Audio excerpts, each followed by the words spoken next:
Hey everyone, and welcome back to Personal Finance Reimagined. A huge part of what we do here isn't just about spreadsheets and P&L statements. It's about helping people start and grow businesses by fundamentally changing their relationship with risk.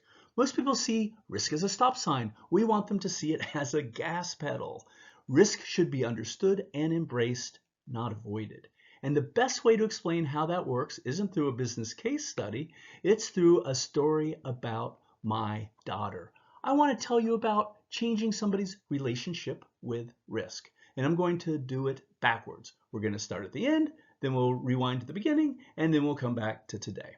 The end of the story is my daughter, Jacquelyn Hulett. Today, she's 28 years old, and she works for one of the premier global consumer banks, Capital One. She's a data scientist, which is pretty normal there, but she does something very important. She helps lead their credit loss understanding for their auto business. Now, Capital One is one of the largest auto lenders on the planet, and auto losses, the inherent risk in lending money, is one of the largest profit drivers in that entire business. Now think about that for a second.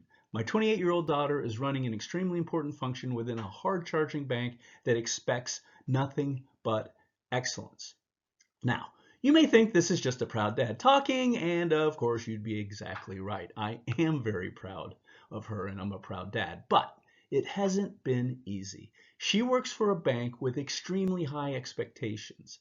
It's known as one of the top data science shops in the world, and in some ways she is almost alone. Risk management and data science, especially at this level, is dominated by men. There's almost no women. She's operating at a high level in a high-risk world where the stakes are massive, and she's one of the only women in the room. I'll come back to that in a moment, but now let's rewind the clock. So, how did Jacquelyn get here? How did she develop the kind of comfort with high-stakes risk being a female outlier? We were a sporty family. We had 3 sons and a daughter. The Hulett family business was basically school and sports. All day, every day, rinse, repeat. Both my wife and I coached different sports, but I'm thinking back to a time when I coached her 4th grade girls basketball team. For most of these girls, this was the first time they were playing, the first time they were even touching a basketball. And I remember a reoccurring situation. In games, the whistle would blow for a foul. 10 little girls would stop playing and look horrified. The girl who committed the foul was upset and would immediately say she was sorry. The girl who was fouled would look back and say, that's okay. And then the girl who got fouled would feel bad that the girl who fouled her felt bad. It was a very sweet moment, actually a little too sweet. I was concerned because I was watching their relationship with risk unfold before my eyes. They were terrified of making a mistake. So I called a timeout. Okay? So I gathered all the girls into a tight huddle. I had that serious coach look. I put down my clipboard. I waited until they were all quiet and I looked at all of them and I said, girls, God gave you 5 fouls. He expects you to use 4 of them. They were shocked. They looked at each other. They looked back at me like I wasn't even speaking their language, but they did understand.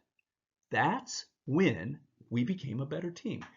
Think about what I told them. I gave them permission to push themselves. I gave them permission to make mistakes. I gave them permission to try harder and go beyond their comfort zone. I told them it's okay not to be perfect. Beyond that, I redefined what perfection was. It wasn't about not fouling. It was about pursuing victory by being the very best you can be, and sometimes that involves making mistakes. I gave them permission to be great. Everything changed. We went on to win our little championship that year, our 4th grade championship. We had a special time not being perfect together. Okay, so let me now fast forward back to today. I was recently talking with Jacquelyn about work. We talked shop, loan losses, analytics. It was a lot of fun to geek out with my daughter. But then I asked her, What's it like to be one of the only women working at a bank like Capital One, doing high stakes risk management and data science? She looked at me, smiled, and said, I love what I do, Dad, and I don't mind at all. Then she leaned in with a little grin and said, it's how you and Mom raised me. We were always allowed 4 fouls. So that's what we do here at Personal Finance Reimagined. We help entrepreneurs and founders realize the same thing. Your business will have errors. Your new product launch will have mistakes.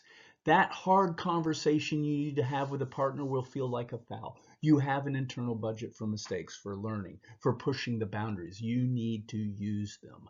The risk isn't in the mistakes you make while trying to win. The risk is in sitting on the sidelines paralyzed by fear of one small foul and letting your talent go unused. So if you're sitting on the sidelines of your own business, too scared to make a move, remember the 4th grade girls team. God gave you 5 fouls. You're expected to use 4 of them. Go out there, take some risk, and win your game. Thanks for watching, and we'll see you next time.